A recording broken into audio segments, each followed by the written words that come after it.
Oh, yeah, it's time for another episode of Low-Key Low-Down. You know, I feel what I'm saying, Shaw. This is the show where we talk about Loki, the Disney Plus Marvel MCU show, all about Shaw's favorite trickster. No, not Emmett, not the Lego movie, Shaw. We're talking Loki. Shaw's in a great mood today. Shaw, how you doing? I'm good. I'm hungry. Oh. Shaw hungry. Well, we don't want to keep Shaw from his key lime pie, so we're going to get right into this I could episode of really Loki. go for a key lime pie. Wow. Wowie wow. All right, Shaw Wilson or Owen Shawson is having a good time today, but we're talking all about episode 4 of the second season of Loki, Heart of the TVA, Shaw. All right, let's get right into it. So Right. this was the craziest episode of the season, Shaw. There's Yeah. a ton of stuff going on here, including as soon as we step into the MCU Marvel Studios logo, and it's just going right into the timeline. We're going all the way to the end of time, Shaw, as Yes. we left off with Miss Minutes and Ravonna Renslayer in the last episode, which we talked about. How are they going to get out of it? Well, they solved that pretty quick, Shaw. What'd you think about this episode? Oh, so good. So good. When last night after I'd watched it and I messaged you, I was like, have you seen it? Have you seen it?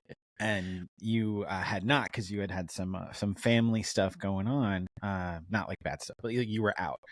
And I was like, oh man, pleasure delayer. I gotta wait to talk about it. This is amazing. This to me was like a Game of Thrones episode. Ooh. Because the stakes were huge and they were willing to go there, and they were willing to do the things that most shows would never do.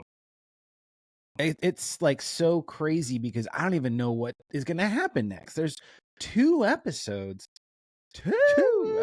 left, and we're going into spoilers right away, right? So like, yes, I mean, the entire sacred timeline as we know it has been obliterated.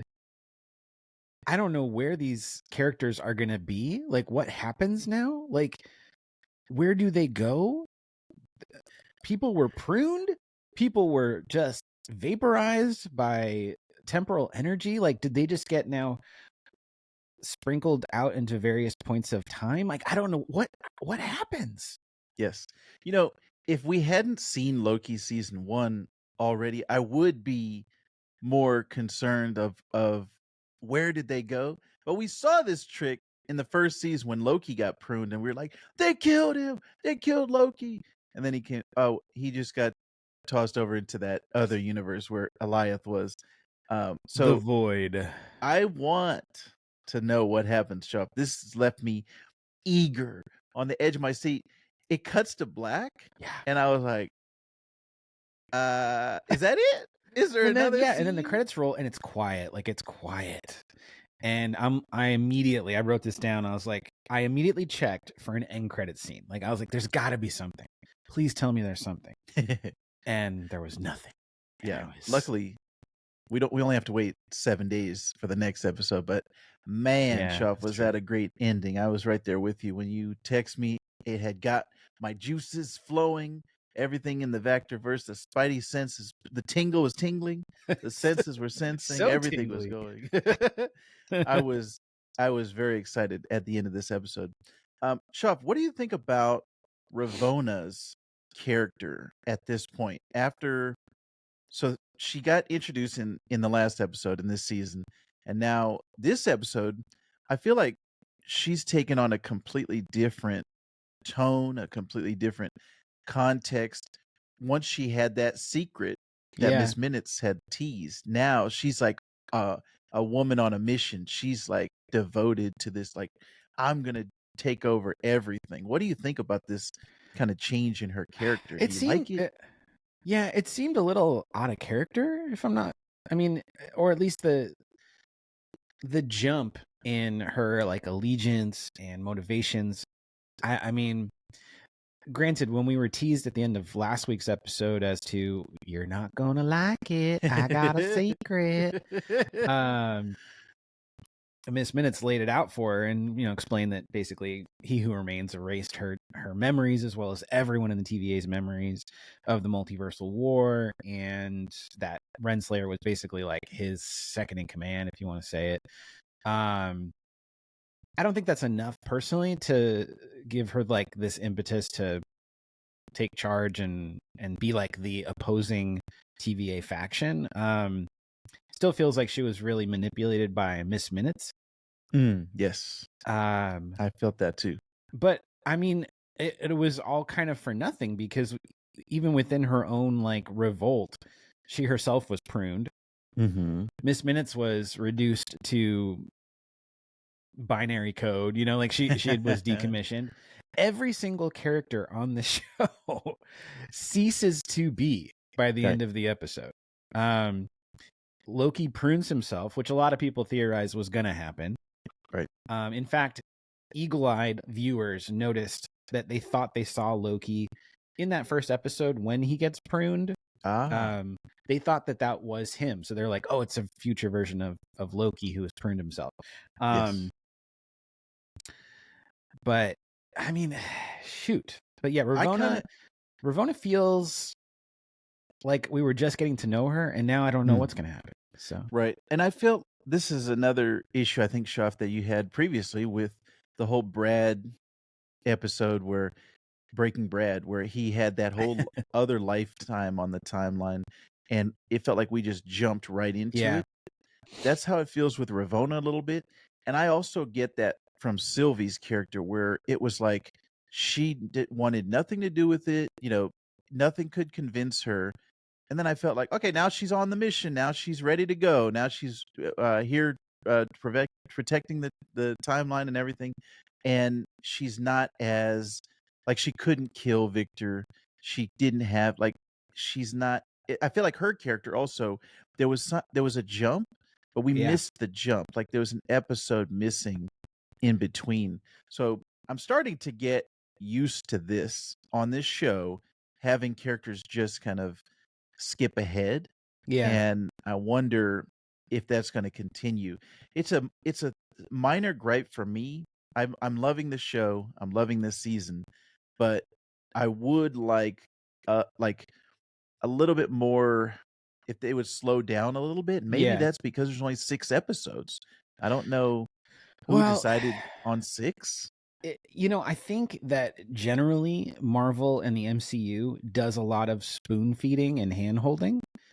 So much so that when we're given something like Loki that is a little bit less clear, that it doesn't give us all the details, that doesn't rely on exposition, or those kinds of devices in storytelling where there's one character who's just like laying it all out and explaining.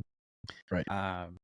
I think that makes it harder for a viewer when you're so trained to expect everything to be kind of given to you and explained in greater detail than you maybe even need. So that might be part of it. But it's not enough to distract me or to like disenchant me from enjoying the show. So I think that's kind of like a nice takeaway. But this episode, man, it had everything. It had everything. There were so many moments where my jaw dropped. There were some moments that made me laugh. I actually liked Timely's character more this episode than I did last episode. Okay. Especially his interactions with OB. Yes. Their meeting, they're geeking out together, the little bromance they had going on. That was so awesome. And when we were talking last week, we're like, can't wait for them to meet, because it's gonna be like a, oh my gosh, I love you, you're so great. No, you're so great. But I don't know if you caught this, but it was a kind of a quick throwaway line. But so OB meets Timely, and they realize that Timely was taught by OB through the TVA handbook. And then OB says that he was influenced and taught by a 19th century Victor Timely. And then OB says, like a snake eating his own tail. Now, the word Ouroboros, and I probably mispronounced that, but that word actually means a circular symbol depicting a snake, or less commonly a dragon, swallowing its tail, an Yes. emblem of wholeness and infinity. So Yes. that, like, the name itself maybe didn't make a whole lot of sense until this moment, because you see that there is no beginning and no end to how Yes. these characters have influenced each other. It's like a weird paradox. So Right. I was like, this is so brilliant. I love Yeah. it. I don't know where I first discovered that word. It it could have been in some type. I'm sure it was a TV show or a movie because I wasn't learning that growing up in my history books or in my fiction books. But I at some point came across that term, so I was familiar with that. But what I love about that is that's really the theme of this whole season is everything is a loop. Everything is and even from last season when He Who Remains said, "As soon as you kill me, it's gonna restart the multiversal war, and I'm gonna end up right back here. Here I Yeah. am again."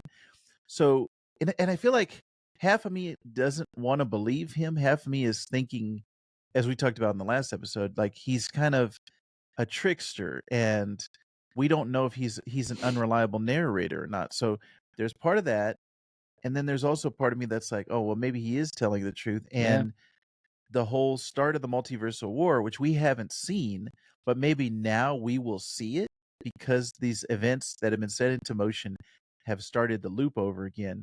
And maybe that's what Secret Wars is, maybe that's what Kang Dynasty is the multiversal war, and that's what we're gonna end up seeing. But everything is a snake eating its own tail, Ouroboros, and that all is interesting to me because, like you, Shoff, I'm a big time travel guy. I love all of these type of paradoxes. The most famous one being Terminator, um, John Connor's Yeah. dad, Kyle Reese, going back in time and fathering John Connor. But how did he father him in the first place if he never met him before? So I like that loop, that paradox and conundrum is also like interesting brain food. It's just interesting to think about. So I love this theme of this season being Ouroboros. So that has been fantastic. But I want you to touch a little bit more on that Victor Timely. You were saying Yeah. you liked him more in this episode, and kind of sad at the end, he Oh, just turns into spaghetti, which oh my Ouroboros gosh. had said earlier in the season. What did you think about that?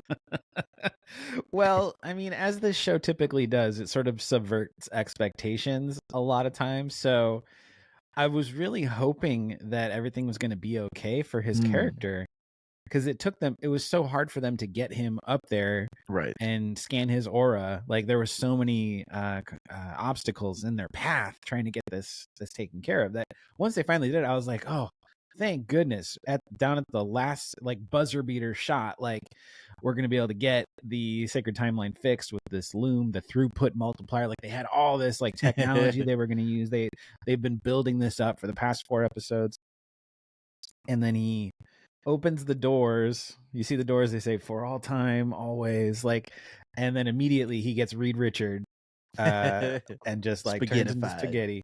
Oh, I actually was crushed. I was legit crushed. Like, I felt like a not like an overwhelming sadness, but, just like where you're like, ah, we were just getting to know this really Right. cool, interesting character Yeah. that like, the first time I saw him, I wasn't really digging, but now I'm, like, kind of getting it because of the way he was geeking out with OB.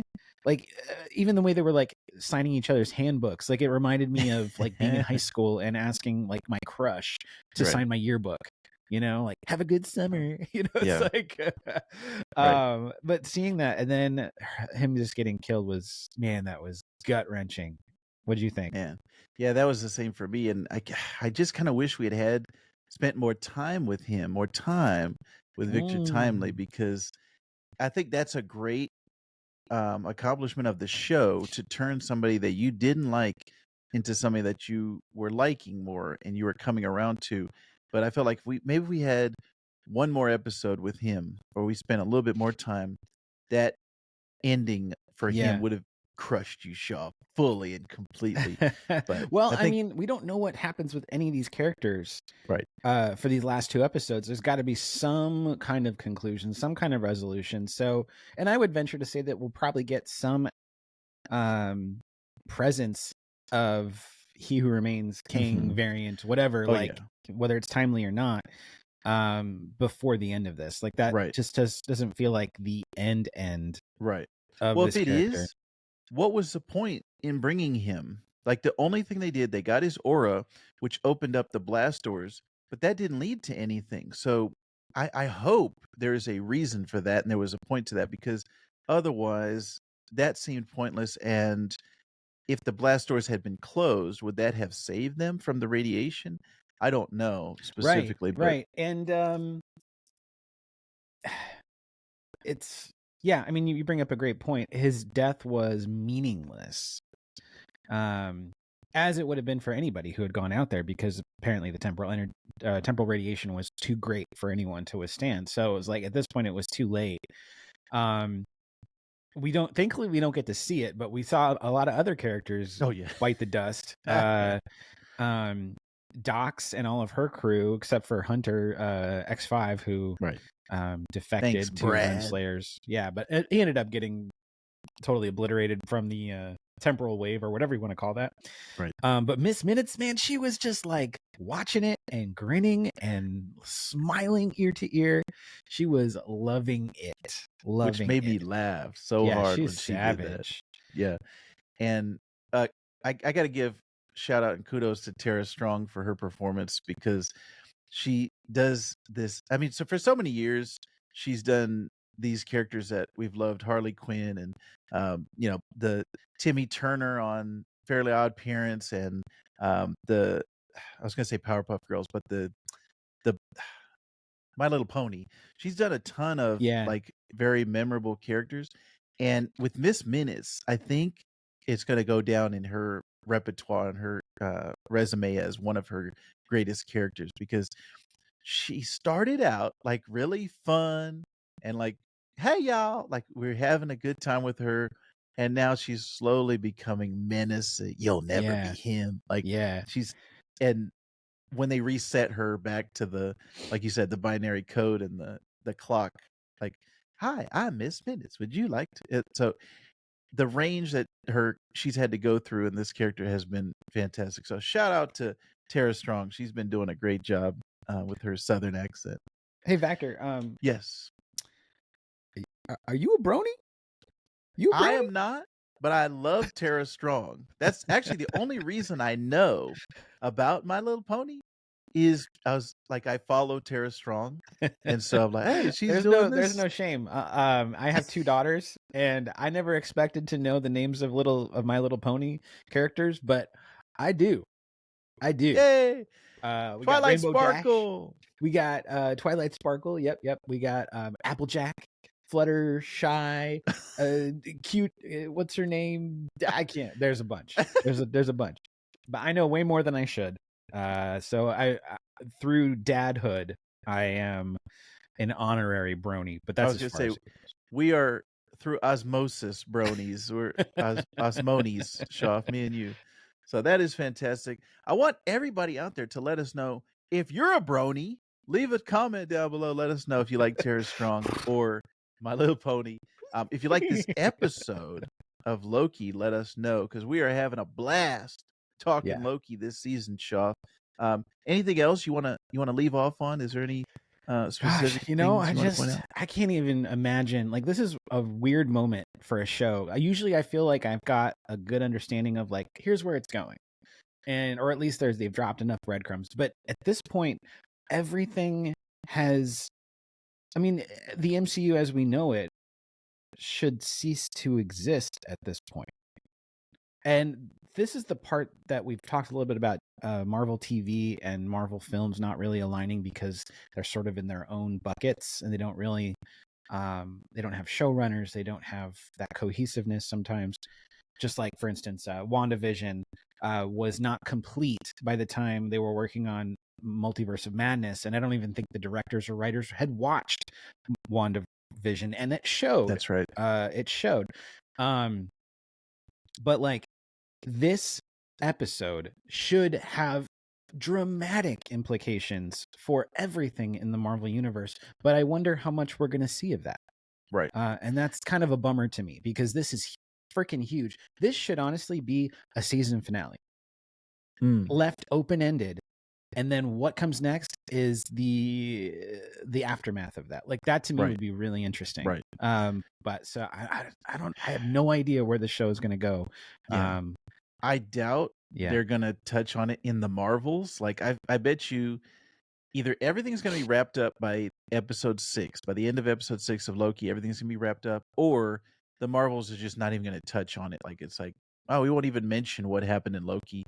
And that is due to the scheduling and the timelines and things getting pushed back. But it's disappointing that we can't have it like we talked about in last episode, Shoff, the Agents of S.H.I.E.L.D., Winter Soldier synchronicity, where it was like they were released in the same week and stuff was happening. And then after Winter Soldier, when you went back to Agents of S.H.I.E.L.D., there was stuff that was changed. It was different. So I hope we can get back to that because that's, I think, the comic book fans' dream is the stuff that affects other things, just like in comic books. Oh, this thing is happening over in this book that affects what's happening over in the other book. Exactly. So, I hope we can get to that point at some point in Marvel and the MCU. Well, also, please, if you would be so kind, check out all of the super things that we have going on the Vactor-Verse. Here in the YouTube channel, we have super thanks, super chat. These are just ways that you can give a little, be kind, rewind, and donate some things to the Vactor-Verse that we can improve and get better. Like I said, all of those resources are going to be going back into the YouTube channel. So it's like Ouroboros. It's like eating its own tail. The donations are going to go back to which they came. It's like a So thank you very much. Check it out here on the YouTube channel, my friends. And Shoff and I will be back next week to cover episode 5. Shoff, episode 5, we're all going to be watching it for the very first time because, remember, all the reviewers got episodes 1 through 4. So nobody has seen episode 5 at this point. So let's go, Shoff. Let's see what happens next week on Loki. But we will be here covering all of the events of Loki. Shoff, what's the closing line for this one? We low-key love destroying multiverses, and you should too.